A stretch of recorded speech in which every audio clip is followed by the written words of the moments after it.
Magandang araw sa ating lahat. Gaya ng pangako namin, nandito kami, nagbabalik para ipagpatuloy yung mga year-end compliance natin. Kung maalala nyo, ito yung mga year-end compliance na nalista natin nung nakaraang video natin nung January 26. At na-discuss natin mula doon ay itong number 1, number 2, number 3, dito tayo nag-focus ng tutorial, submission of annual inventory listing na kung saan ang deadline ay January 30. Then napa-upload din natin itong number 4, yung 0605 na kailangan magbayad on or before January 31, 2021 ng 500 pesos para sa annual registration natin, bat or non-bat ka man. Then itong number 5, 1604C, Alpalis employee. Dito na tayo. Dito ngayon. Dito tayo focus ngayon ng ating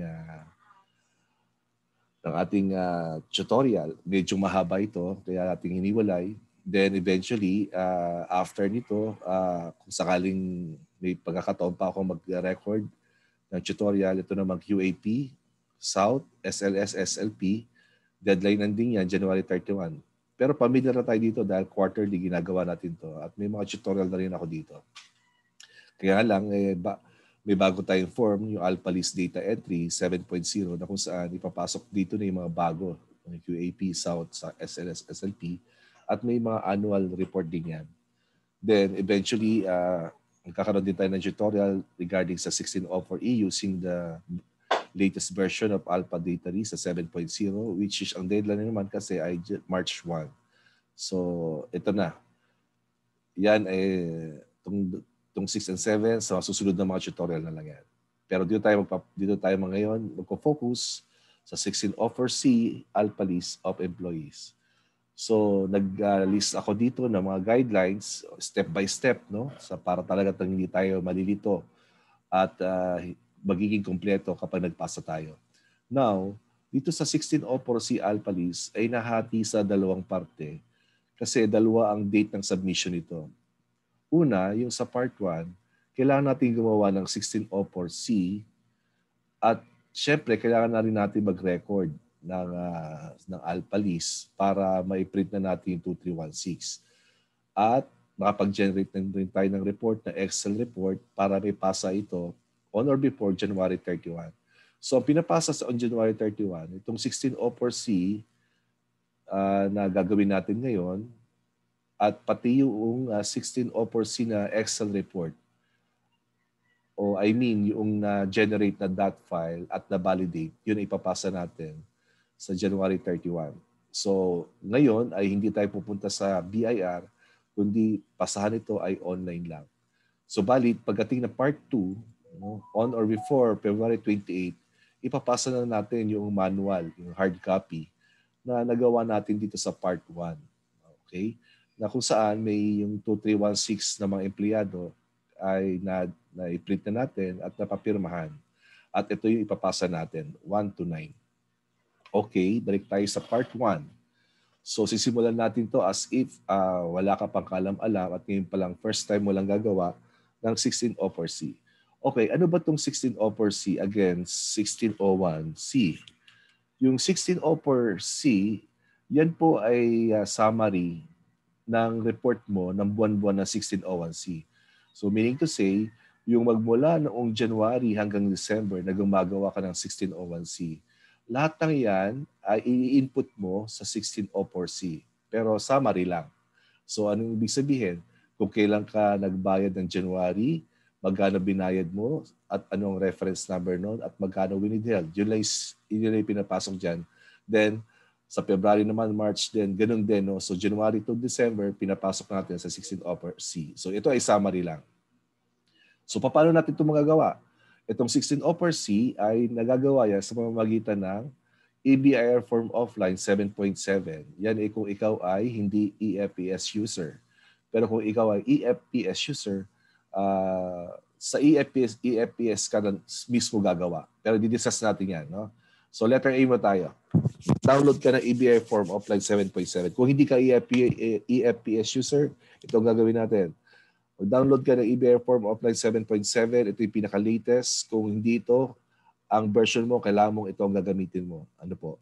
dahil hindi mag-a-appear yung 1604C sa old version. Dito lamang sa 7.7 nag-a-appear yung 1604C. Dahil hiniwala ito, dating 1604CF ito, ngayon pinaghiwalay, 1604C na, then 1604F. Alright.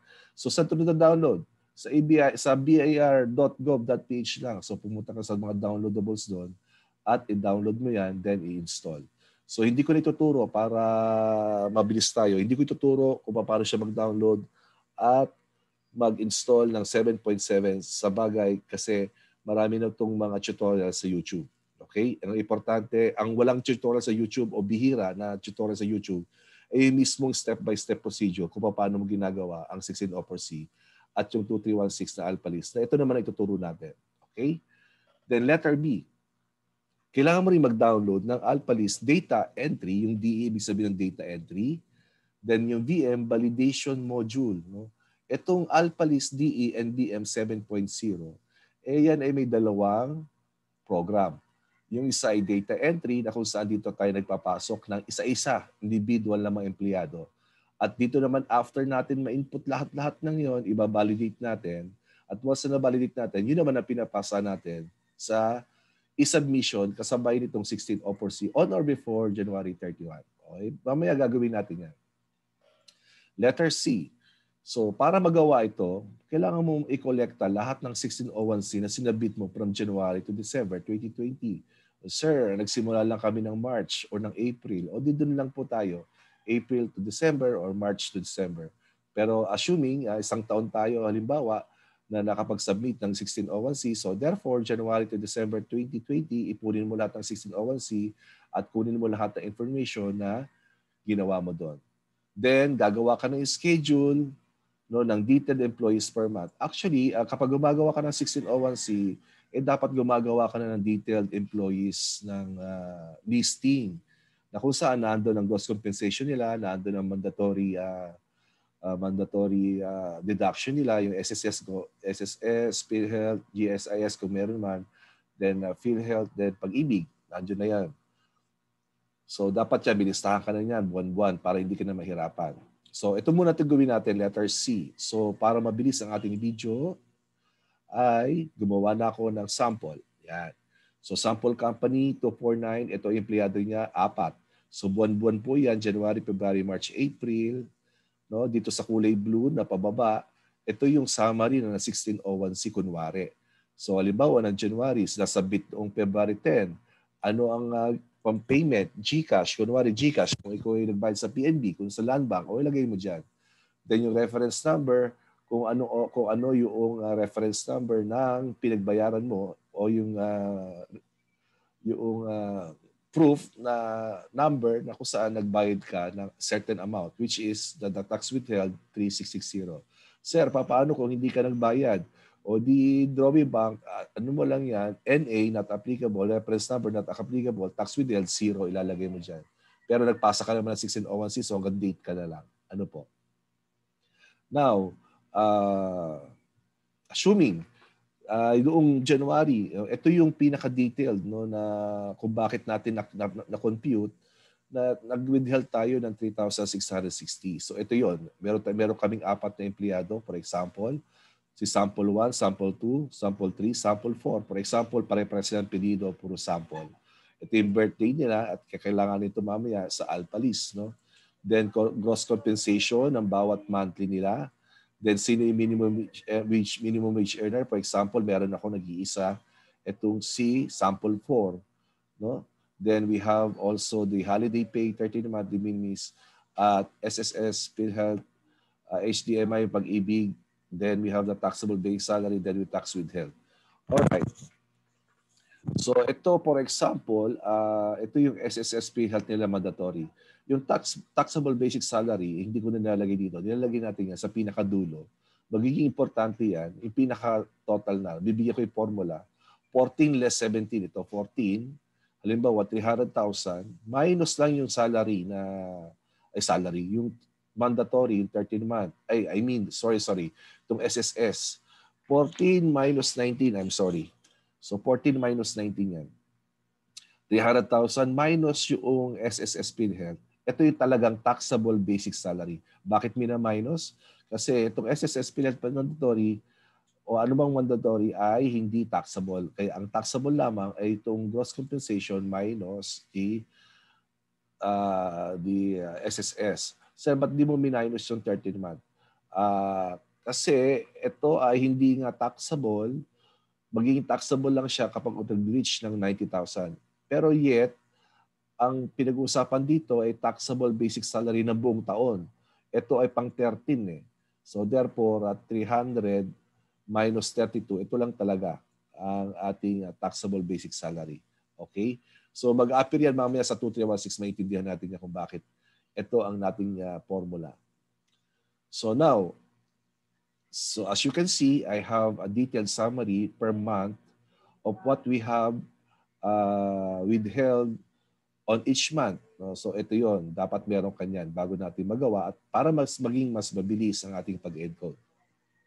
So ano unang gagawin natin? Balik ulit tayo sa guidelines natin. Since na meron na tayong natapos sa itong letter C, ang susunod na ito, letter D. Itong letter D, i-encode natin yung 1601C. No? Then isasubmit natin. So paano natin i-encode? Kapag nasabi ko, ABIR form offline user ka, gamitin mo yung ABIR form offline, yung dinownload natin, itong 7.7. Then, i-click mo yung validated, then click submit. Okay? However, if you are a EFTS user, so gagamitin mo yung EFTS, then isa-select mo yung 1604CF, yung luma pa rin. Then attach the letter K, ito yung letter K, which I will discuss later. Okay? So mayroon siyang kasama. Okay? Ito ay nabasa ko sa forum, no? Wala pa kasing new version ng EFPS na kung saan pinaghihiwalay nila yung 1604CF. So ganun pa rin, gumagamit pa rin ng 1604CF. Yun ang gagamitin natin. Okay, kung may pagkakataon pa, lalagyan natin ng tutorial yan. Dito rin. So now, encode na natin. So letter D na tayo. So nasa yellow, ibig sabihin mga importanteng gawin niya, no? Mga importanteng gagawin. So encode the summary of 1601C. So ito yan, guys. So saan natin i-record? Sa ABI form, package 7.7. Ito na, 7.7 ito. Then naihanda ko na. Ito ay sample company. Ito yung TIN niya. No? Kung first time ka gagamit ng ABI form, kailangan mo kukunin yung COR mo at then i-input mo itong mga data dyan.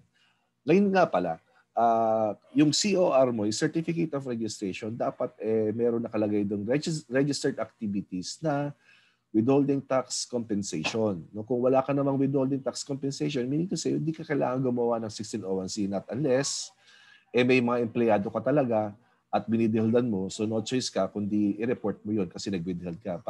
But important, i-update mo yung COR mo, no?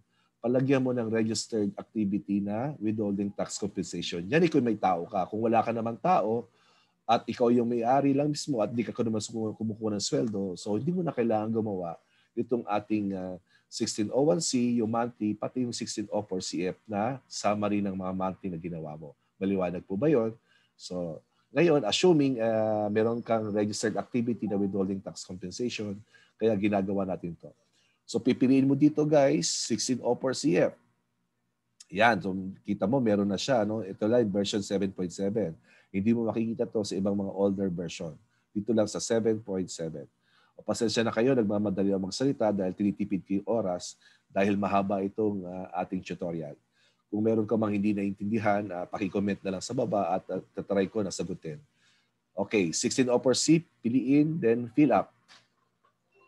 Yan, background information saved, updated successfully, nilalabas na ganon. Then we have here 1604C, 2020 yung ginagawa natin, tama naman yan. At ito ay private. No? Okay? If private top withholding agent, ako ba ay kasali sa top withholding agent? Hindi naman, kaya no ako. No? Sino ba yung mga top withholding agent? Binibigyan ka ng ano yan, ng sulat. Yung nasabing TAMP, T-A-M-P, no? Nakasama ka sa top 20,000, top 10,000 or something like that. So, i-yes mo yan. However, tayo naman ay hindi nakakatanggap ng gano'n na notice. So, therefore, no yan. Then, next, in case of overwithheld, hindi naman tayo, sa tingin, inexakto ko example ko, wala tayong overwithheld, wala tayong over withhold or over remittance, no? So inuno ko na yan. Then if it is yes, the date of refund, so hindi naman talagang inexacto ko po yung example na to. Pasensya na kayo. Yung mga iba na walang sample, ay yung iba na nag-over remittance, madali lang naman siya. Try to comment na lang kung anong gagawin nyo if ever gano'n na nangyari. Okay, so sabi ko nga sa iyo kanina, itong 1604C ay summary lang, no, ng pinapasok mong 1601C. Ayan. So papasok na natin, January. Anong date ng January mo siya ni-remit? Yung noong January, ni-remit mo ng February 10.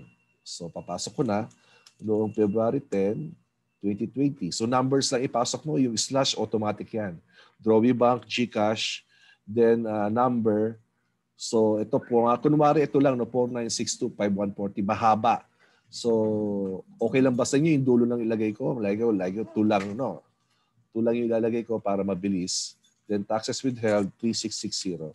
So now next is March, assuming lahat yan March 10, or every 10 of the month ko ginagawa. So lalagay ko na rin, and then assuming GCash ko lagi siya binabayaran, at ang pinaka-ending ng dulo ay 3 naman ngayon, 3660. Then we have on March, binayaran ko ng April 10, 2020, then using GCash. Then 4, malamang 4 yun, kasi pinagsunod ko na yun. 2, 3, 4, 5, okay? Then 3663. Then noong April, nag-limit ko yan noong May 10, 2020. Then using GCash also, 53660. Then we have June 10, 2020. Then GCash, then 6, 3660. Then July. So binibilisan ko na po para mabilis tayo dahil wala ka naman natutunan na dito kundi kasi panay encoding lang, no? Paulit-ulit lang. Titingin ka lang doon sa detail ng 1601C mo kung ano talaga yung date, no? Hindi naman lagi 10, lalo-lalo na pandemic. Yung mga pandemic guys ay yung mga date na to talagang na-move yan, no? Ako inassume ko lang talagang religiously kunwari every 10 of the month. Pero huwag kang mag-alala dahil ang date mo nilalagay dyan ay nag-extend. Dahil ng panahong pandemic ng 2020 talagang nag-extend mga extensions na nangyari ng deadline. Okay, we have GCash here, then 93660, then we have 10, 2020, then we have GCash, then we have, kunwari 10 na lang din ha, 360 yung susunod. Then we have 11, 10, 2020, then GCash, 11, 3660, then 12, noong November, pinasa ko ng December 10, 2020, then we have GCash, then we have 12 here, 3660. Again, yung number po dyan ay ina-assume ko na po. Then on December, pinasa ko kunwari na G's ng 2021, then we have the GCash, then we have the 13 here, 3660. So all in all, I submitted 3660, no? Total. So dapat po yung 3660 na yan, kung ano ang detail mo, yun din yun. So yung total po ito ay, tingnan ko lang, ang total niyan ay, total ko na. Total, wala naman siyang kasama, isama ko na lang.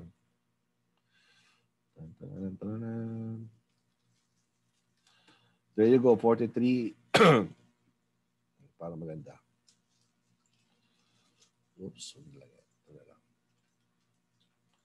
Yan, 43,920. Tama po ba siya? 43,920. Okay? So, tama. Now, sa pala, importante na meron kang detailed summary nitong mga monthly nito at itong mga column na yan. Dahil, bakit? Kasi, kapag gumagawa na yung auditor, yung kapag ino-audit na yung company mo at nasa account na siya ng salaries and wages na expense, no? Ang pwede lang amount na ilagay doon ay kung anong dineclare mo na gross compensation doon sa yung 1601C. So therefore, kapag ginawa itong halimbawa itong sample company, i-check yan. Yung magkano ang salaries and wages na nakalagay doon sa book at magkano naman ang nakalagay dito sa 1601C. So nakalagay natin total ay 1,044,000. So ang kailangan i-declare sa audit pagdating sa BIR o yung audit book, yung audited FS mo, ang kailangan ilagay itong 1,044,000. Kung nakalagay doon sa per book ay For example, 2 million dahil meron kang mga empleyado, walang TIN, kaya hindi mo siya na-include. Per book mo, 2 million. Yun ang problema, no? I-slash yan, gagawin si 1,044,000 lang. Kung ano yung report mo ng 1601C na gross compensation, yun ang tangi lamang na ilalagay natin doon sa ating audited FS. So yung report mo sa book mo ay mababaliwala yung magiging in-house lang siya. Pwede bang mangyaring ganun? Oo. Kasi may mga kumpanya, no, yung mga empleyado walang TIN, no? So yung mga TIN, syempre, pasisweldoin mo pa rin yun, pero yet hindi mo siya pwedeng i-report sa 1601C dahil ang nire-report lang natin dito, yung may mga TIN na empleyado. So paano mo siya mare-report? Syempre, pa-register mo yung tao na yon sa BIR para magkaroon ng TIN at the same time makaltasan o kung hindi man at least may report mo. No, nakakaltasan siya kung ang sweldo niya ay mas mataas ng 250,000 per year. Kasi doon sa table natin ng bagong train law, ang taxable na amount ang annual compensation na taxable ay 250,000 and above. Kung hindi siya naka-reach ng 250,000 and above, siya ay kailangan mo pa rin i-report pero zero ang withholding. Okay? Naintindihan ba yun? Sana naintindihan natin. So, ngayon, tapos na ba tayo? Oo, tapos na tayo. No? Kung may penalty man na nalagay o adjustment, ay pasok mo lang natin dito. Okay? So, iba-validate ko na. Pag na-validate ko na, at tama ito, submit and file. Pero hindi ko gagawin kasi ito ay sample company lang. Malilintikan tayo sa BIR. So, anong gagawin natin? So, ang gagawin ko na lang, i-save ko na lang siya. Okay? For the purpose of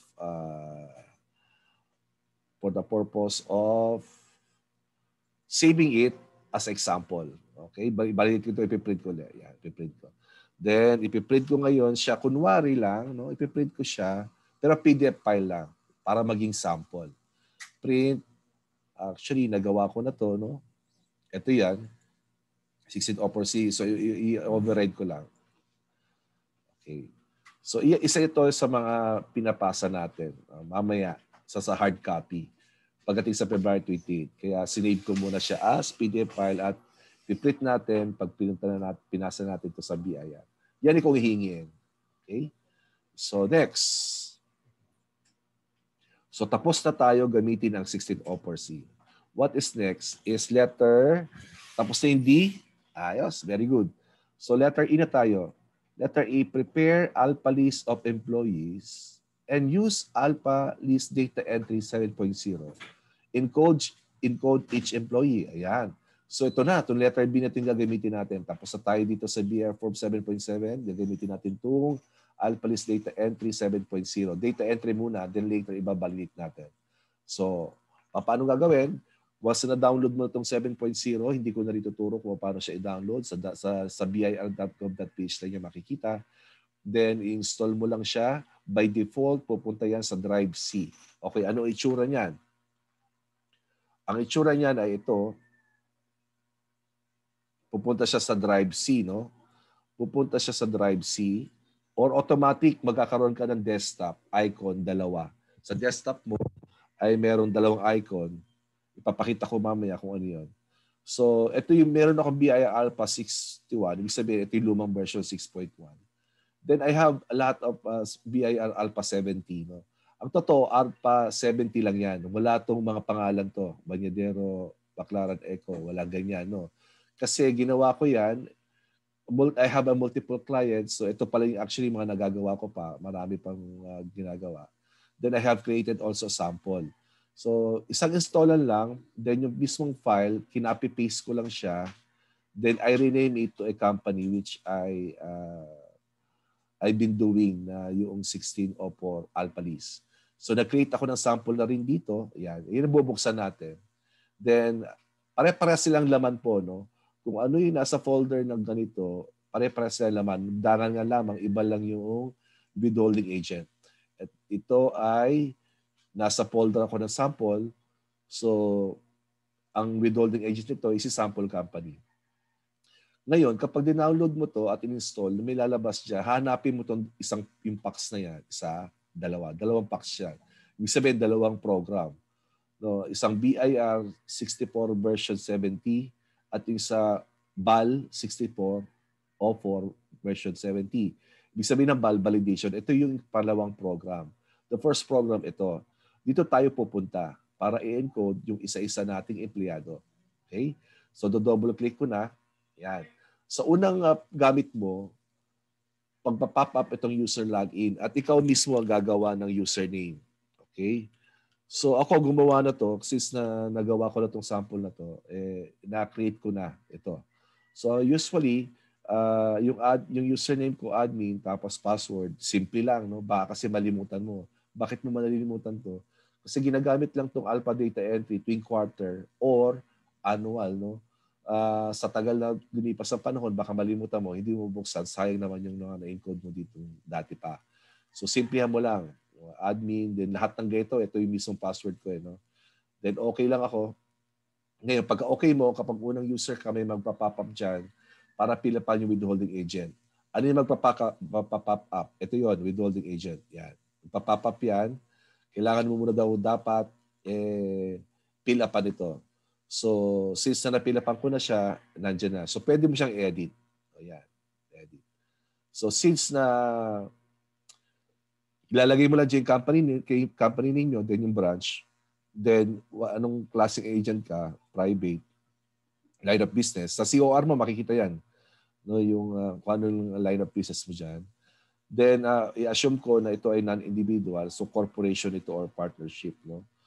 So sample company is a corporation. However, if you are individual, you need to input the taxpayer name, yung mismong may-ari na naka-register doon, yung last name, first name, middle name, sa telephone number. Now in this case, kasi this is a corporation, so I don't need to input any taxpayer name there. Then authorized representative, ito yung presidente, then signatory. So save ko na. Save mo rin yung ginawa mo, then close. Babalik ka dito sa mismong template, yung portal form, na kung saan makikita mo yung mga forms na pwede mong pilapan. Since ang discussion natin ay nakafocus lang sa 16 Offer C, dito lang po tayo. 16 Offer C. Okay? Meron ditong TIN library, TIN library, na kung saan pwede ka agad mag-input ng lahat ng empleyado mo. So in my case, nangyari ay in-input ko na yung 4 na sample natin. Pero wala pang date. Pero dapat may importanteng may birthday yan saka yung address para pagdating sa labas ng 2316 niya, kompleto yung details. No? Merong date at merong address. Pero pwede mo na siyang mag-exit lang ako. Pwede kang rumekta. Oops. Ikaw wait. Ito ay sa sample.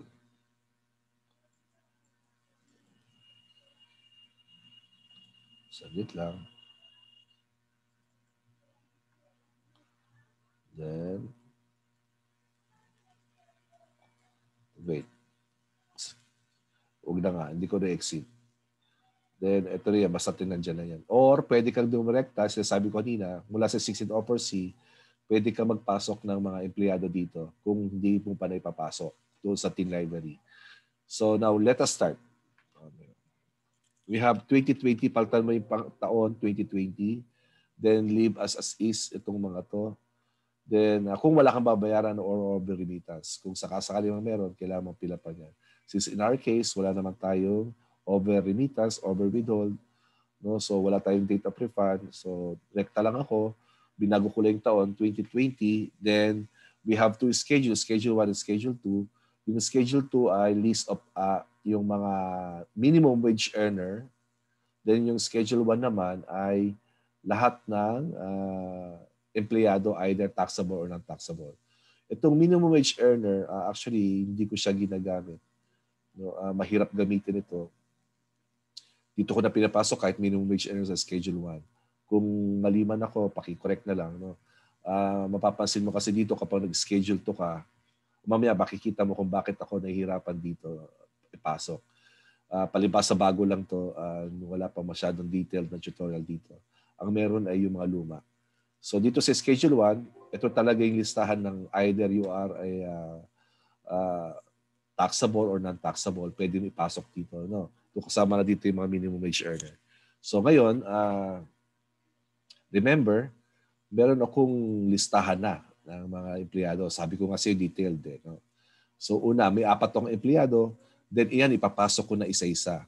Pero ano ipapasok ko? Yung pinaka-total na ng buong taon. Ito na yun. So, tinotal ko na yung buwan-buwan. Ayan, kita mo, pinagpa-plus-plus ko na. Total ng compensation sa buong taon. Total ng, so may 13 month na siya, no? Nung on December, for example. Kasi yung mga iba, November, wala pang mga 13 month. First time lang siya. Dito sa December, nagkaroon ng mga 13 month. Then yung SSS, nakatotal na rin po yan, buwan-buwan. Then yung taxable basic salary, nagkaroon na siya. Nilagyan ko, ang ginagawa ko dyan, nililess ko yung gross compensation, nililess ko yung withholding lang, yung mga mandatory deduction lang. Then, ayun yung magiging total taxable basic salary natin. Then, we have also total the tax withheld for the whole year. No? So, simulan ko na. I have the first employee, itong 226,824, si sample 1.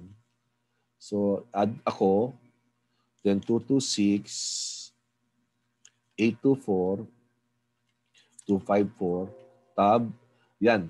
Since na meron akong input na sa TIN, lumalabas na yung sample, yung may pangalan niya, sample 1. So pumapasok na siya kasi na-input ko na. Ngayon, kapag hindi mo siya na-input sa TIN library, you need to input here. So automatic yan, once sa sinave mo, magpapasok din yan doon sa TIN library natin. So tab lang ako, tab, region, anong region siya, 4A, then nationality is Filipino. Then, ang current status siya ay regular, casual, o ikaw na bahala dyan. Pero sa akin lahat ay regular na sample ko. Then, ang employment from 01/01/2020, ito yung period ng computation ng ating ITR for the individual. So, therefore, January 1 nagsimula hanggang December 31, 2020. Separation, di pa naman siya nasa-separate. No? Kaya hindi ko pipilapan yan. Kung sakali man, anong reason? Okay, lalagay mo dyan. Okay, so since na tayo ang present employer niyan, magkano ang taxable niya? Ang taxable niya ay gross compensation, 300,000. So I have here 300,000. Then the basic salary, ang basic salary is basic salary 250 and below. Okay, ito ay ililib ko. No? Lalagyan ko lang yan mamaya. So, tignan natin yung sample. Nalimutan ko na tuloy. So, 300,000. Pero ilib ko muna sa blank. 13 month is 25,000. Then, we have SSS 32,400. 32,400. So, tab lang po. Tab. So total lang taxable 57,400. Tab. Yan. Nasa kainan dito tayo ng taxable, lumipat na yung pagka-tab ko dito, pumunta sa taxable na siya. So sa taxable, magkano ang taxable niya? Ito yung kinompute natin. 267,600.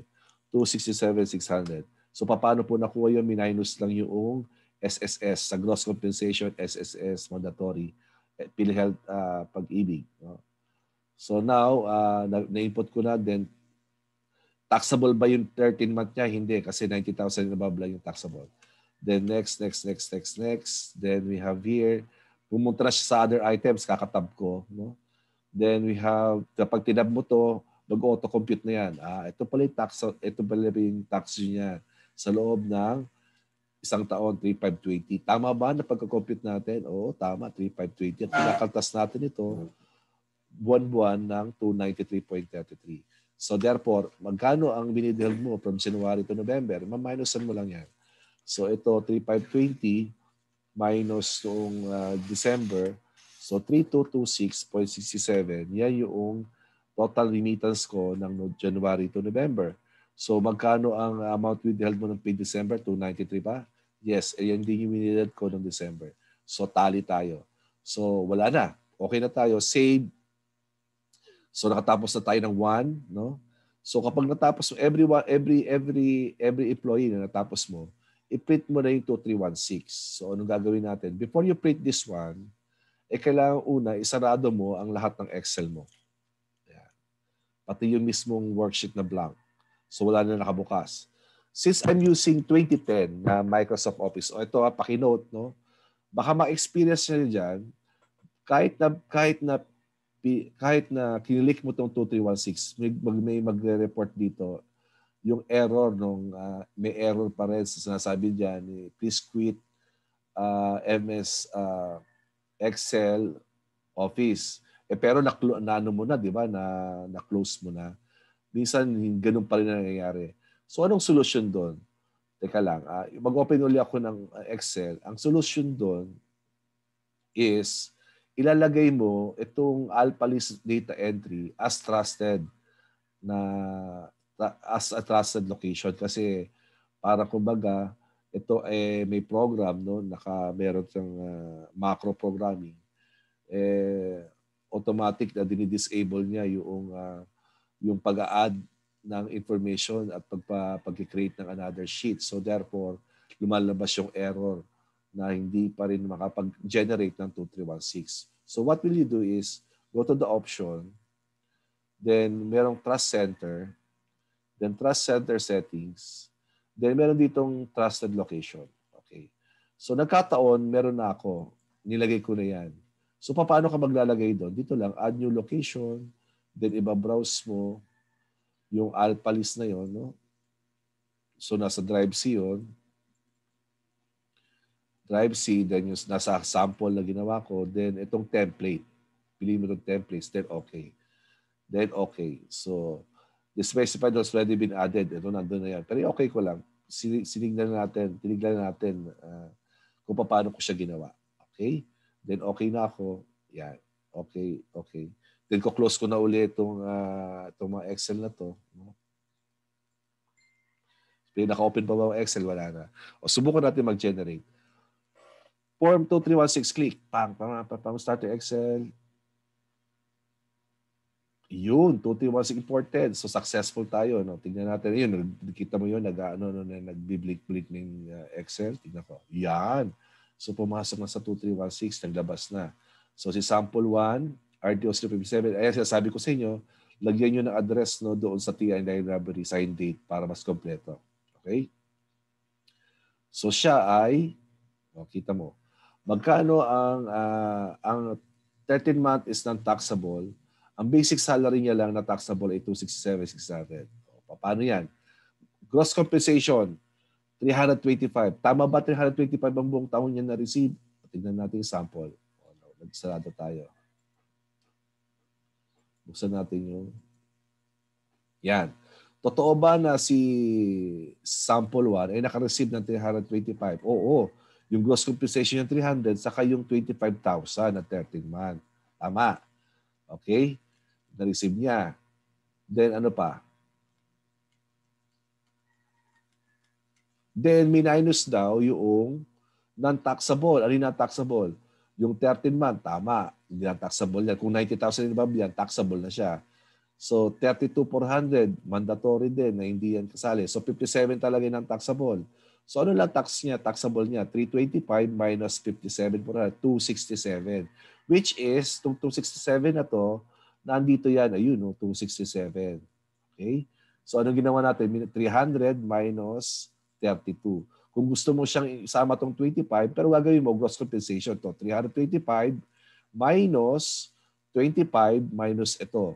So matagal na proseso kaya i-shortcut ko lang itong 300 minus itong SSS. Then, kasi kapag sinama mo itong 25 na to, 325 dapat.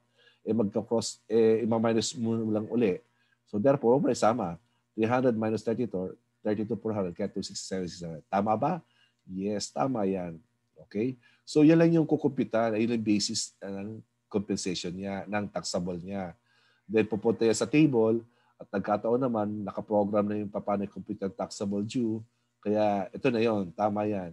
Ang tax due niya ay 3,520 at tayo naman nag-withheld ng 3,520. So therefore, total amount of tax as adjusted, 3,520. So tama lang tayo. No? So kung magkano yung tax due na per computation, yun din ang withheld natin, 3,520. And this is correct. Now, ang gagawin mo dito, ipiprint mo to ng 3. No? Yung isa mapapapunta sa empleyado. Pero bago mo ibigay, dapat mapirmahan ng employer. Then yung HR nyo, magpapapirma doon sa tao. Pipirmahan ng tao yan. So kapag once na napirmahan, pipicturan o i-scan, isa-save PDF, tapos may file name yan. Mamaya sasabihin ko sa inyo. Then ilalagay sa CD. Then lahat ng empleyado ganun gagawin. Okay? Ipapareceive kasi. Pero since na si employee, binigyan mo na isang kopya, di ba tatlo sinabi kong ipiprint? Yung isa papunta sa empleyado, yung isa papunta sa iyo, file mo, employer, at yung isa naman, papadala mo sa BIR kasama sa manual, sa hard copy. Just in case hanapin, at least ready ka. Okay? So kaya tatlo. Ayos. So isa-save ko na to. No? Saan ko siya isa-save? Doon sa folder ng kompleto. No? Dito sa, gumawa ako ng folder ng mga requirements sa 1604C. Yan. So anong file? Actually, nag-sample na ako dito. No? So si sample ito ng ang TIN ay 226 at yun. So anong gagawin? Ito pala pag-rename niyan. Yung pilido, which is nagkataon puro sample ang pilido ng sample ko. Puro sample, no? So sample, surname, tapos yung TIN niya, ito yung TIN niya, underscore, kung kailan yung date ng coverage o date ng filing, December 31, 2020. Ibig sabihin, yung end ng coverage ng report or report date. Yan. So save. So ano ko na lang, i-replace ko na lang yan. Okay? Then yes. Alright. So Control W, meron pa tayong 3 tao. So marami ka na matututunan dito. No? Pangalawa na ako. Ang gagawin ko naman, mag-add ulit ako. The number 2, sequence number 2. Next is ito naman, 229. Ewan ko lang kung hindi mo pa ito matutunan. No? 809. So 461. So yun, nagkataon lumabas na naman si sample 2. Yan yung pangalan natin, di ba? Sample 2. Kung wala naman dyan, dahil ngayon ko palang gawa, i-encode mo syempre. Last name, first name. Sa akin naman, lumitaw yan kasi meron ako sa TIN library na pinasok. Nung nagsasample ako, ginawa ko to. Ang ginawa ko lang kasi dinilit ko lang uli. No? So, region 4A, then we have the Filipino. Then we have the regular. Then 01, 2020. Kailangan po itong mapilapan. At kung hindi, may lalabas na ganyan. No? Then we have December 31, 2020. Then reason for separation, wala naman dahil existing pa rin natin yung empleyado. Okay, so magkano ang gross compensation na ilalagay dyan? So pansinin natin, itong si sample 2 ay hindi naka-reach ng 250. So therefore, hindi ito taxable kung kaya zero yung tax withheld niya. Pero hindi naman siya minimum. Kunwari lang, kung ang minimum ay 10,000 kunwari. So above siya sa minimum. Pero hindi niya naman na-reach yung 20,833. Ano ba yung 20,833? Di ba sabi ko sa inyo, 250,000 annual. Yan less than that is free from tax. No? Individual. Kung divide mo itong 50 sa 12, ibig sabihin monthly, ito yung kailangan niya ma-reach. More than of that is taxable. Pero lesser than 20,830 is still non-taxable. Nagkataon, itong si sample 2 natin is 12,000 at kunwari above siya sa minimum, which is the minimum is 10,000. So therefore, in between siya. Pero siya hindi categorized as minimum wage earner, but hindi rin siya categorized as taxable. Do you understand? Okay. So ano yung categorized na minimum wage earner? Yung talagang declared ng batas kung magkano yung minimum. At in this case, kunwari lang po ay 10,000. Okay? Iba-iba naman tayo ng minimum wage earner depende sa lugar. Continue. To continue, we have the non-taxable, which is, anong taxable niya nasa non-taxable pa rin tayo, no? Gross compensation is 144,000. 144,000. Now, in this case, kasama ba siya sa basic salary 250 and below? Yes, kasama siya. So, 144,000. Yan. So, ilalagay mo siya. Kasama siya dito eh. Ay, sobra na. 144 ba? 144 lang pala. Sobra ako ng 4. 144. Alright, 13 month. Magkano yung 13 month niya? Which is 12,000. De minimis, wala naman. SSS, tignan natin. 19,200.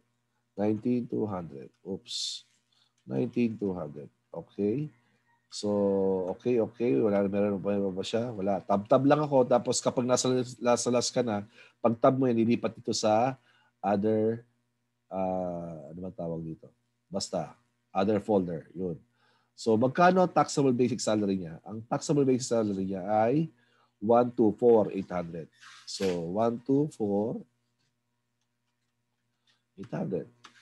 So, then, pagkatapos sa dulo, pumunta sa other items, 124, may tax ba yan? 0. Kaya siya 0. Then, save. Yes.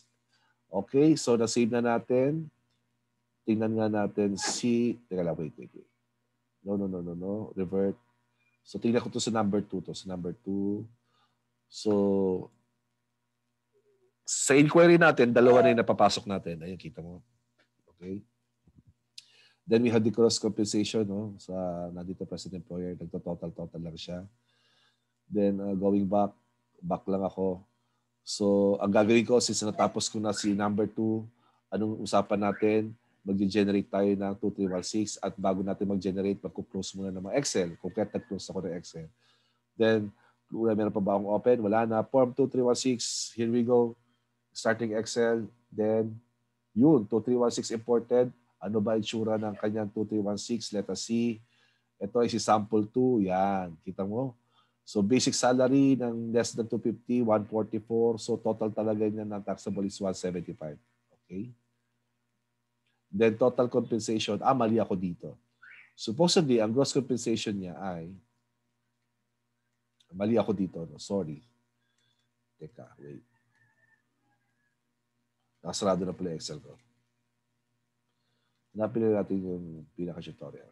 Ay, yung ating template. Yan. Dapat ang lumabas na gross compensation natin ay 144 saka to. 156,000. Mali ka dyan, sir. Yeah, 156,000. Okay? So, ang hirap ng nag-delete pa, no? Ginawa ko na to actually. Nalimutan ko lang paano gawin. So, mali ito, no? Dapat yan 156. Bagamat tama siya, in computation na 0 siya, pero lalabas na gross compensation mo ay mali. Kasi ang gross compensation mo dapat ay yung sweldo mo na buong taon plus yung 13 month, which is 156. So, I'm sorry, I erase ko to, don't save. Uulitin natin. No? Talagang sinadya ko magkamali para alam mo mag-edit. Edit natin. Yan. So, saan tayo nagkamali? Since na pinasok ko dito yung 144,000, ang gross compensation niya is 144,000. Subukan ko hindi na ito pilapan. Itong basic salary na yan. Okay, 12,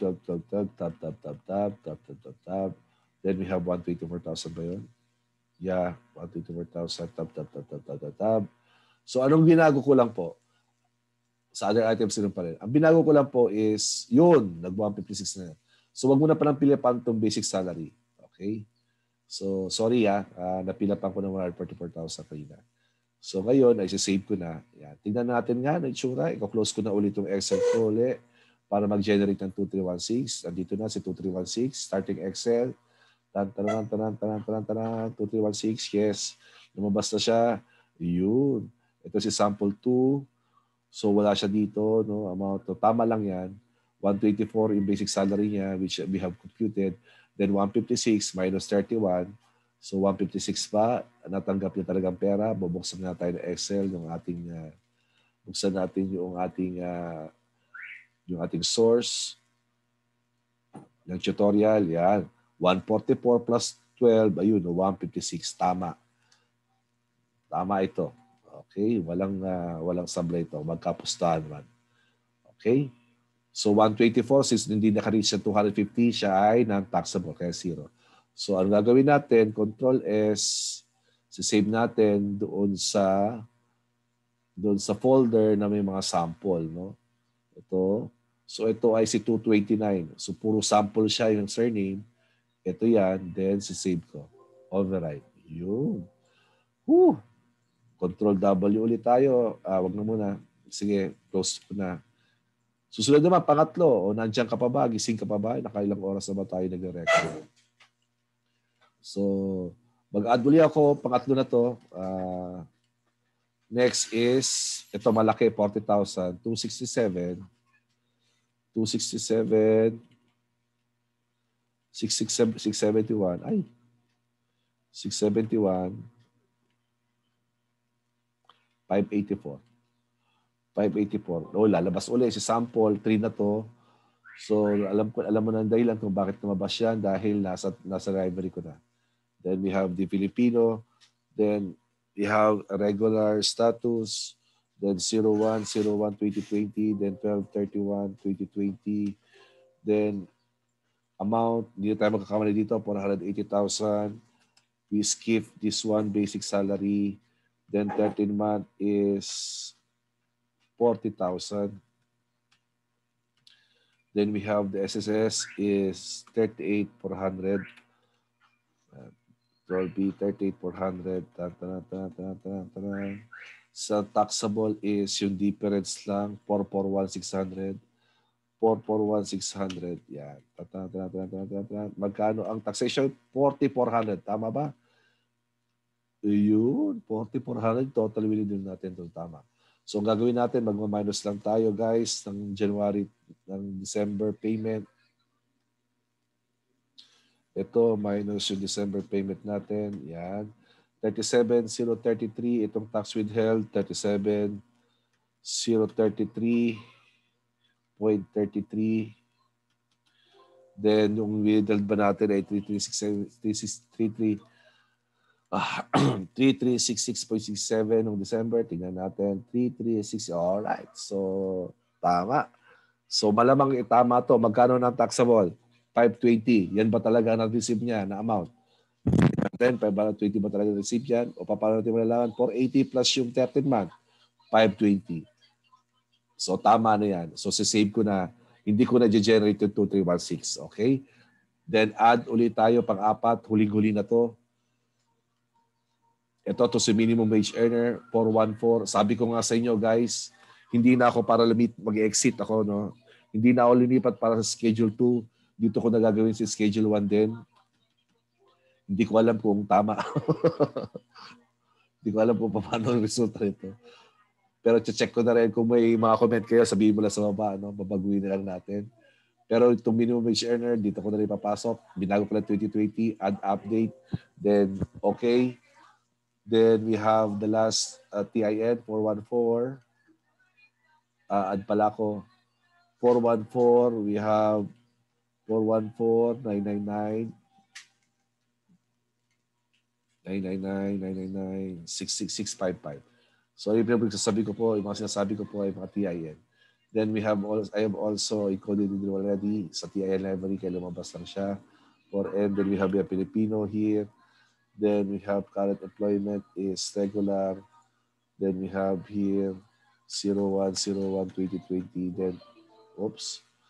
Then we have 12/31/2020. Hindi pa siya nagre-resign. So ngayon, ang gagawin ko is 120,000. 120,000. 120,000. Then, as is na yan. Then we have the 13 month of 13,000. Then, SSS is 18,600. 18,600. Tab.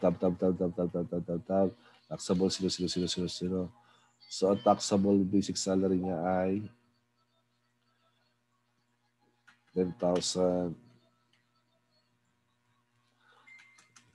Subok ay 100,000.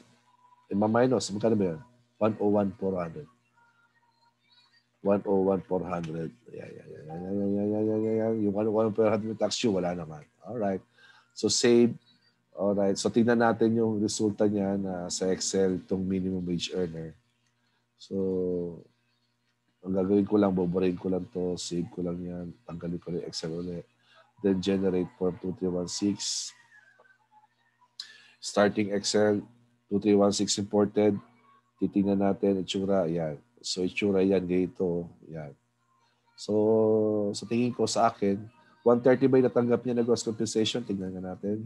Buksan natin uli yung ating tutorial. Sample. So, 120 plus 10. 130.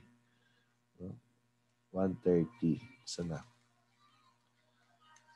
130 minus yan. So, taxable ay 101,400. Pero itong 101 naman ay hindi naman taxable. Kaya zero siya.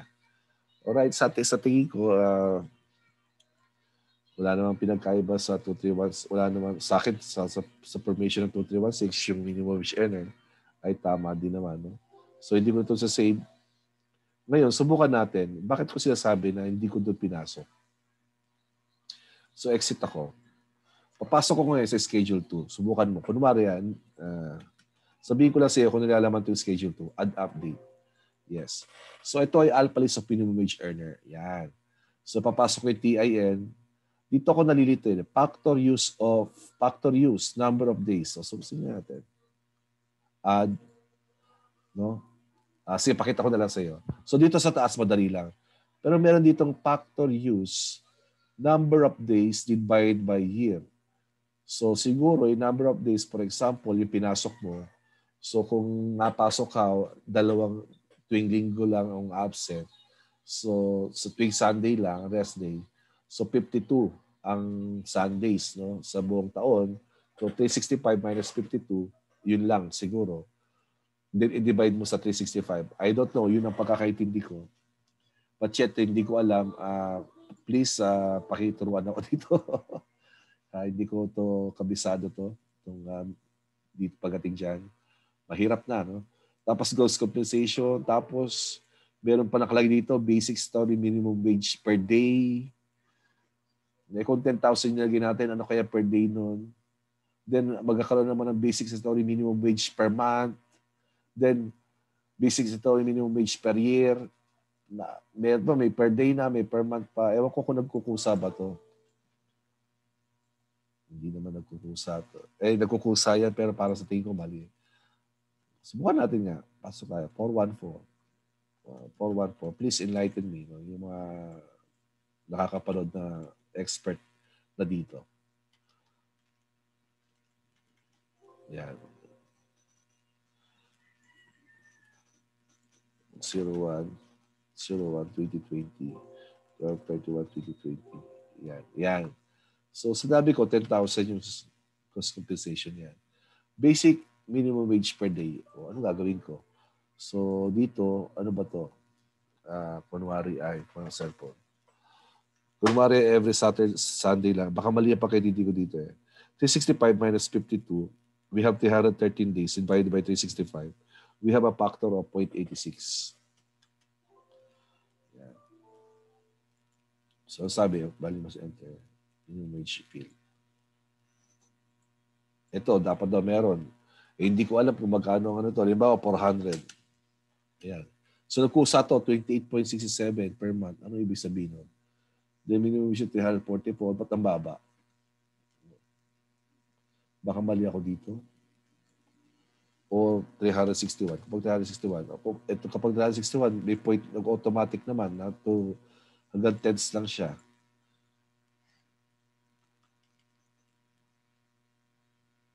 Kung 31. Okay, kung 24. Baka per month to. Yan. So, yun. Doon po ako, dito ako nalito. No? Wala pa akong tutorial nakita sa YouTube. Please have a link. Comment mo lang yung link kung paano gagawin yan. So, yun. Kaya bakit di ako nagpasok dyan? Revert ko lang to. Exit. Kaya di ako nagpasok dyan yung isang sample ko na minimum wage earner. Pero may intent sana is ipasok.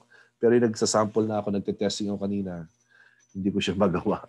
Kaya nilagay ko na rin ulit sa schedule 1. Now, natapos mo na assuming tama yung ginawa natin. So, all you need to do, punta ka dito, 2020 muna, no? Tapos mo na siya. Add update, tignan natin. So, natapos na natin to, no? Inquiry natin, we have 4 employees. Then, ito yung mismong report natin. Gross compensation 1131. Ayan ang kailangan natin pumasok doon sa salaries and wages. Kasama tong 13 month. Ayan. 1131. Ayan yung papasok sa ating salaries and wages, no, sa audited FS. Then we have also SSS Pag-ibig. Ito rin, 108,600. Ito ay employee share. So, hindi pala yan. Yung employer share ang papasok. So, employee share to. Then we have a taxable, then other items, something like that. So now, back.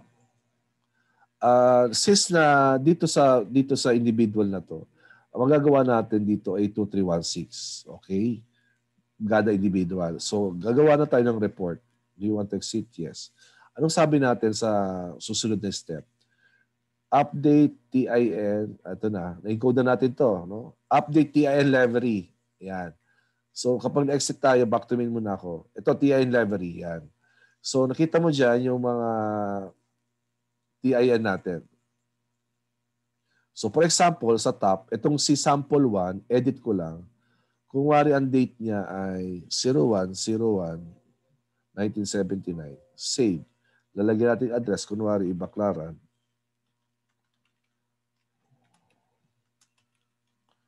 Cabuyao City. Sorry. Dito pala yung Cabuyao City. Yan, save. Kunwari, yan lang yun. No? Then, exit na ako.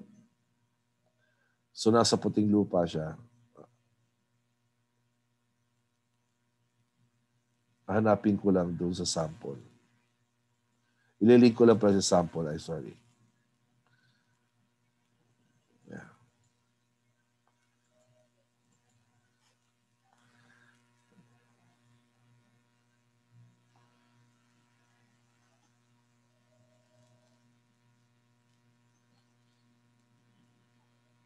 Yun, siya, ano. Kita. Cancel ko na nga. Cancel. Okay, hindi mag-error sa inyo. Wala po, okay mag-alala, hindi naman mag-error yan. Nag-error lang sa akin kasi nag-copy ko ito sa isang company lang. Then, nag-create ako ng folder. Pero kung isa na naman company mo, hindi mag-error yan. Hindi para maghanap pa. Ito actually nag-add naman eh. No? So, exit lang ako. Tingnan ko. Pag nag-exit ka, lumalabas to. So, cancel ko na lang. Utilities, update device, update database. Ayun. So, pag na-update mo na, na-index ka ako. So, wag na. Pumapasok yung papuntang puting lupa. So, update database na lang para pumasok. Kapag nag-print ka ng 2316, no? Kapag nag-print ka ng 2316, papasok na yung, halimbawa yan, kapag pinit natin to, kasi mag-close na naman tayo. Sige, close na natin para sa inyo. Gagawin natin. So, mag-generate tayo ng 2316. Yan. Tingnan natin. Ito yung na-update natin na sa database. O, yun, kita mo? Yun, meron ng date, Baclaran Caboy sa mga birthday nga. Yun, so nagkaroon siya ng ganun information kasi in-update natin. Alright. Woohoo! So, what's next is, nawala. Okay, tsaga-tsaga lang guys. Malapit na tayo matapos. Nasa gitna na tayo. Yan. Saan na tayo?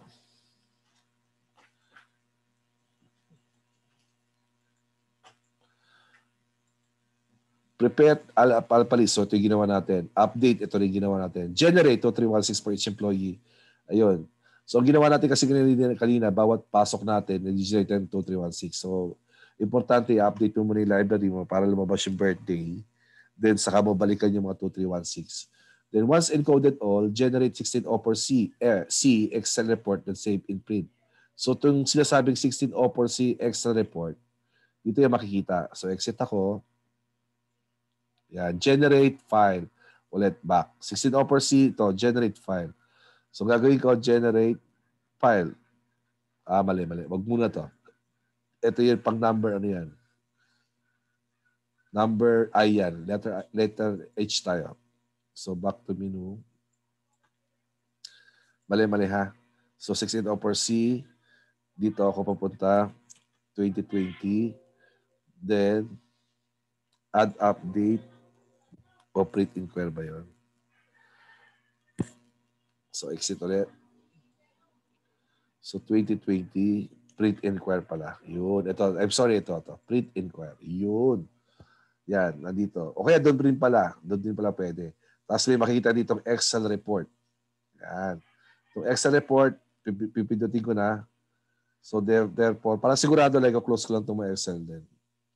Excel report, static Excel. Yun, alpha details imprinted. Ayan na. Yun, oh. Kita mo? Yan. So, we have 4 employees. Then, yan yung mga amount. Yan. Okay. So, yan. Yan. Ipiprint natin to, guys. No? Kasama, ito yung nire-receive ng BIR mismo. So, ang gagawin natin ito, save ko lang siya. Ang tawag dito ay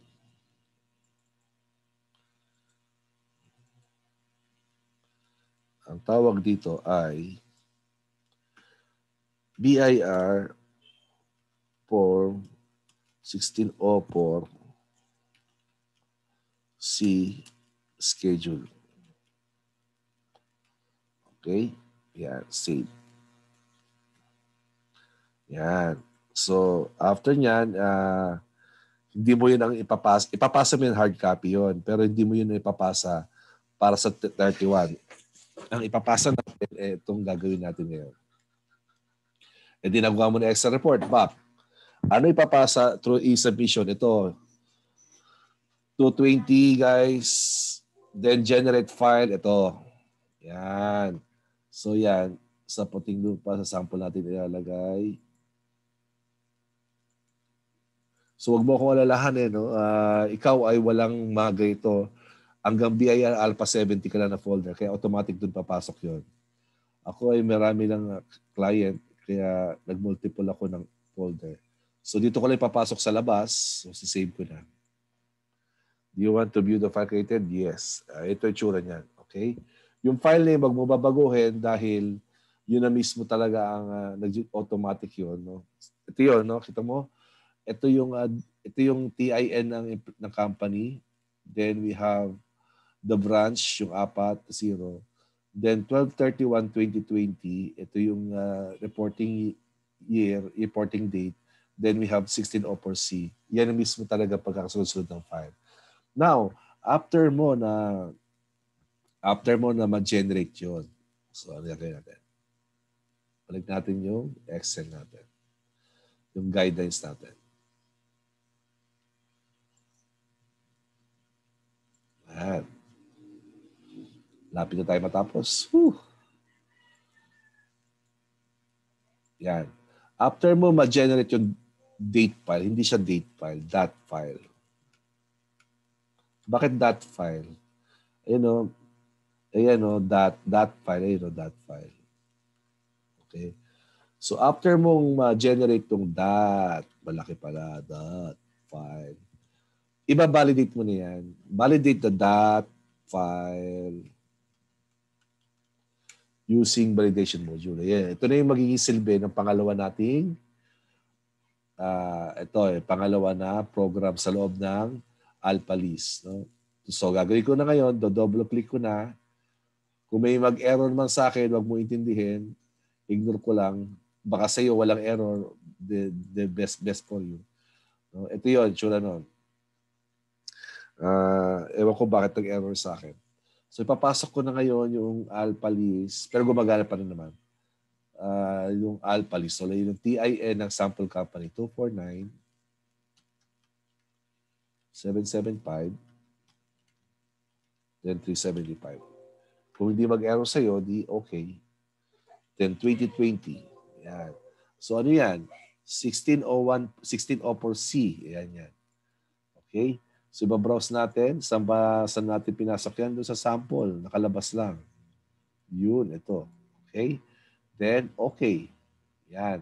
So, naipasok ko na dyan. Ang gagawin ko, validate file. Tan. So, papasok siya sa report. So, lahat ng report mo na ilalagay niya doon sa report, no? Ibig sabihin, yun yung na-validate na. Then select ko lang. Yun. So, walang lumabas. Kapag may lumabas na, sabi dito, no errors encountered. So, kapag may error dyan, sabi naman niya kung saan mo maksan mo siya, saan ka nag-error. So, importante na lumabas, dapat no errors para matanggap ng e-submission. Kapag may errors dyan, hindi rin tatanggapin, babalik din sa'yo. Okay, so close ko na to. Ibig sabihin, no errors yan, guys. Then, anong gagawin? For e-filers, the file is stored in, ito daw niyan is stored. Anong gagawin mo dito, which should be zip. Ito EFPS filer, guys. Ito naman ay non-EF filers. So, ibig sabihin ito tayo yung mga EBIR form offline. Ito kanina sa taas ay EFPS user. So, anong gagawin mo? Yun, sabi, zip daw yung file. Then, i-attach pag nagpasa na ng attachment to the EFS return, yung 1604C return. Mamaya papaliwanag ko to. Tayo naman, etong file na to, tayo mga EBIR form, doon sinave, then ipapasa natin yan sa e-submission. Okay na ako. Okay? Back to main menu. So siya pumasok. Tingnan nga natin, doon sa reports. Ayun. Yan. Ito yun, 24977. So ito yung report na to. So, gagawin ko lang, delete ko lang. Meron akong natira kasing data ng dalawa.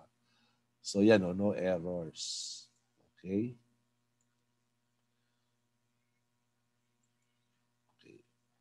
So, ngayon, since na no errors yun, pwede ko na ipasa ito ngayon, itong dot file sa e-submission. Ito ang pinapasa po itong e-submission na to, itong dot file. So, gagawin ba natin? Yes. Tingnan lang. Tingnan lang. Dapat nasa procedure tayo.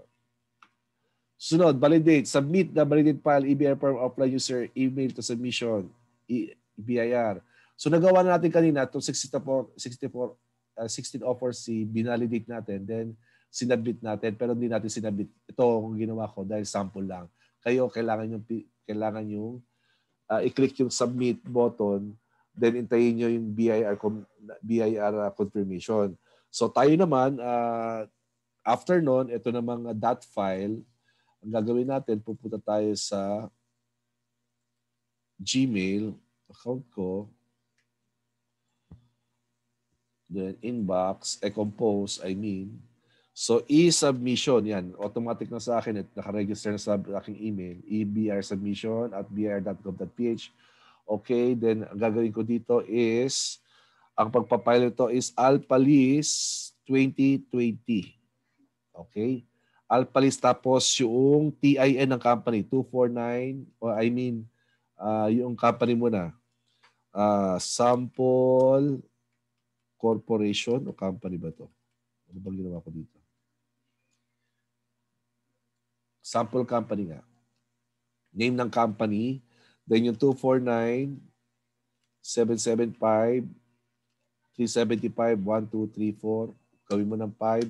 Then address is Baclaran,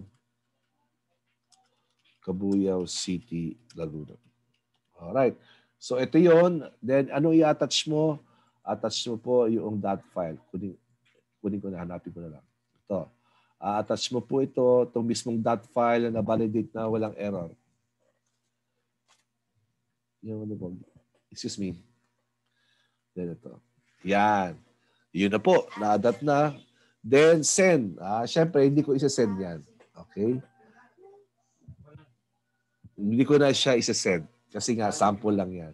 Okay, nag-guide na tayo. Antayin mo yan, magkakaroon ng e-submission ito ng e-confirmation. No? Saglit lang. Hindi ba siya yun? Yung luma dito, hanapin mo. Baka tinapong ko na. Sorry.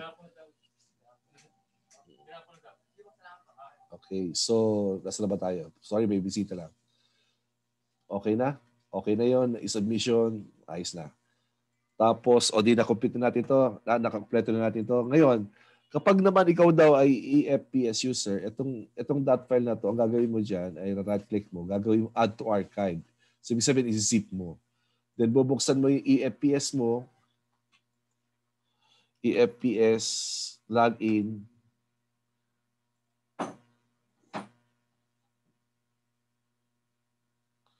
Yan, EFPS. Then pupuntahan mo yung 1604 CF dito, magpa-file ka, ay gagawin mo yung monthly na ginawa natin, then i-attach mo tong zip mo dito. Okay? So hindi na siguro ako magsasample ng EFPS. Medyo mahaba-haba na tong video ko. Okay, kasi nandito pa tayo, no? Nasa kalagitnaan pa lang. Susunod naman ay print BIR email confirmation na 1604C, na yung ginawa mo ditong 1604C. Di ba sinabit mo yan online? Then antayin mo yung email confirmation niya, itatabi mo lang yon. Then yung ano naman, susunod naman, ipiprint mo yung e-submission naman, yung sinend naman natin that file, galing sa e-submission, ipiprint mo rin yun, antayin mo. Okay? Now, eto na, part 2 na. Ito na yung pinaka-pinale. So ano gagawin mo ulit? Recap. Ang gagawin mo sa part 1 lang, ang sasubmit mo lang yung ginawa natin, 1604C, sinubmit mo through online, no? Then validate online, then validate, then click submit, then wait for the BIR confirmation. Then through e-submission, ipapasa mo naman yung that file, then wait for email ng validation din niya. So, yun na yun. Kapag nagawa mo yun, absuelto ko na sa December 31, 2021. Pero syempre, since na nagawa mo na, naipasok mo na rin naman sa data entry, yung mga 2316, papirmahin mo na sa mga empleyado, no? Para ma-scan mo isa-isa kapag once na may pirma na. Hingyan mo na rin ng sedula na dahil ilalagay mo yung reference ng sedula. Okay? So after mo nagawa yon, i-scan mo, may kopya ka na hard copy, ito na, handa na. Ito na yun. Meron ka nitong, ito na. Nagawa mo na yan. Pinasign mo sa employer, letter G. Ayan, di ba? Letter G. Then susunod, yung Excel Alpha List Report. Ito yung ginawa natin. Yung generate natin yung Excel report. So ito yung mga 16, ito yun. Ito. Ito. Ito yung Excel report. Okay? Piprint mo ngayon yan. Basta na. So okay na tayo dito ha. Read ko na yan. Yan. Yung 16 offers return. Itong na-print natin. Ito.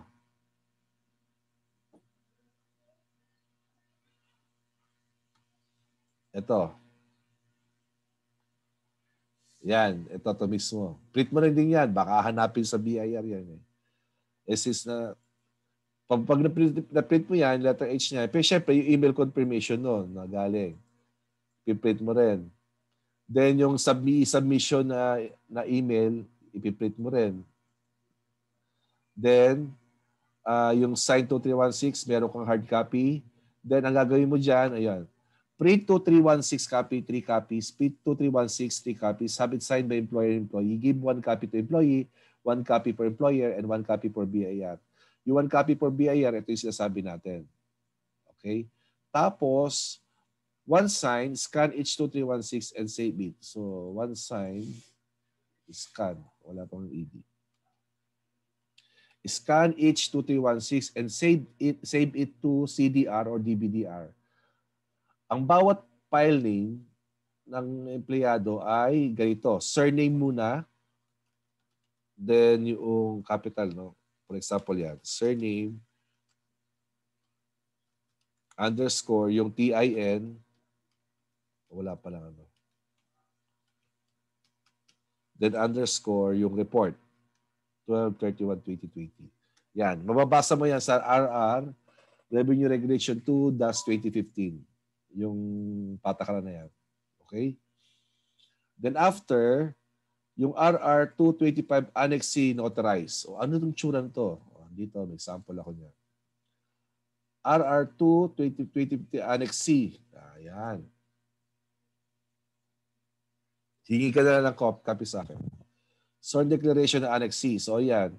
Republic of the Philippines, Province of, depende. Pag-uwi mo na lang. Tapos ikaw sino mang i-authorize mo, Pilipino, designated as accountant of sample company with business address located in number 20 Baclaran, Cavite, doing business the following. DVD, kung CD ginamit mo, CD. Containing 50 copies of scan, 50 copies of scan BR Form 2316. So hindi siya 50 copies, 4 lang tayo na ginawa natin. 4 copies lang, no? Yung 4 employees lang, ibig sabihin. 2316 coming December 31. Then, panauthorize mo, then signed by ito, kung sino mang inauthorize mo na magpapasa. Then yung TIN niya. Okay? Notarize. So therefore, ito ay, kailangan ang kopya nito ay 3. Yung isa kukunin ng notary, yung 2 matitira sa iyo. Okay? Yung isa pang pa-receive mo. Susunod. Okay na tayo dito.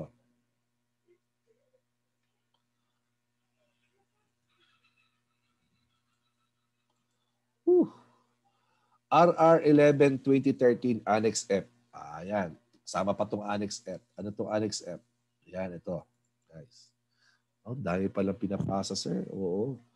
Enable editing. So, yung 4 na empleyado na ginawa ko, name of employer, si Sample, Sample 1, capital letter na lang, Sample 1. Tapos yung TIN niya, yung amount ng compensation niya, yung gross, yung taxable na lang, ano ba? Ano bang napasok dito? Nalimutan ko.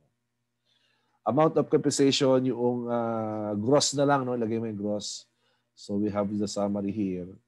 So yung papasok mo dito, ito gross compensation.